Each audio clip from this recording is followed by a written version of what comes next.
जौनपुर से एक दिल दहला देने वाली खबर जिसको सुनकर आपकी रूह कांप जाएगी। बसोही नदी में एक युवक का शव मिलने से पूरे इलाके में सनसनी फैल गई है। मृतक की पहचान रामपुर थाना क्षेत्र के वाजिदपुर गांव के रहने वाले 20 वर्षीय विशाल गौतम के रूप में हुई है। शनिवार की शाम विशाल अपने ही गांव के 3 दोस्तों के साथ मेला देखने के बहाने निकला था, लेकिन देर रात तक घर न लौटने पर परिजनों की चिंता बढ़ गई।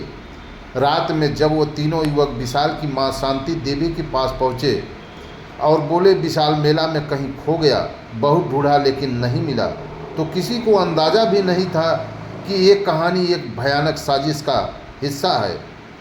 रविवार की सुबह शांति देवी ने रामपुर थाने में अपने बेटे के लापता होने की शिकायत की और उन 3 दोस्तों पर शक जताया। पुलिस ने फौरन कार्रवाई करते हुए तीनों को हिरासत में लिया और सख्ती से पूछताछ शुरू की और फिर जो सच सामने आया उसने सबको हिलाकर रख दिया। आरोपियों ने कबूला कि उन्होंने पुरानी रंजिश के चलते विशाल को मेला दिखाने के बहाने बुलाया और एक सुनसान जगह पर ले जाकर चाकू से ताबड़तोड़ हमला कर उसकी हत्या कर दी। हत्या के बाद शव को बोरे में भरकर मड़ियाहू कोतवाली क्षेत्र के सरौना गांव के पास बसोही नदी में फेंक दिया।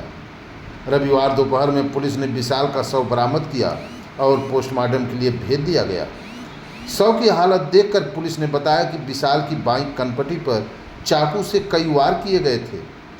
उसे तब तक मारा गया जब तक उसकी सांसें पूरी तरह थम नहीं गई। इस खबर ने वाजिदपुर गांव को शोक में डुबो दिया है।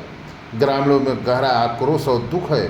वहीं विशाल के पिता जो मुंबई में मजदूरी करते हैं, घटना की खबर मिलते ही जौनपुर के लिए रवाना हो चुके हैं। पुलिस अधीक्षक के निर्देश पर पूरे मामले की गहराई से जांच जारी है।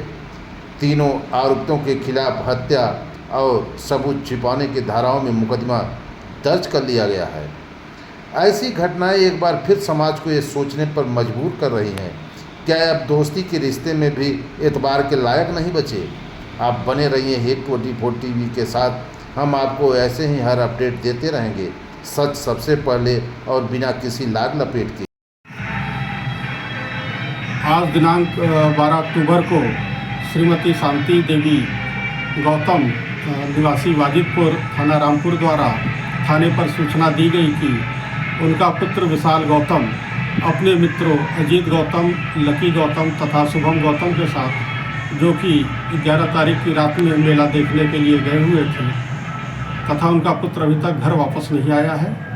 इस संदर्भ में सुसंगत धाराओं में अभियोग पंजीकृत कर लिया गया था, जिसके विवेचना के क्रम में उनके दोस्तों अजीत गौतम, शुभम गौतम तथा लकी गौतम से पूछताछ की गई तो यह जानकारी प्रकाश में आई कि इन लोगों द्वारा पुरानी रंजिश को लेकर विशाल गौतम की हत्या बसोही नदी के किनारे करके उसके शव को बसोही नदी में फेंक दिया गया है, जिसमें अभियुक्त के निशानदेही पर शव को बरामद करते हुए पंचायतनामा हेतु मर्चरी रवाना कर दिया गया है तथा इस संदर्भ में अन्य पहलुओं पर भी जानकारी की जा रही है। तीनों आरोपी हिरासत में है तथा तथ्यों के आधार पर अग्रिम विधिक विवेचना तथा कार्रवाई की जाएगी। जय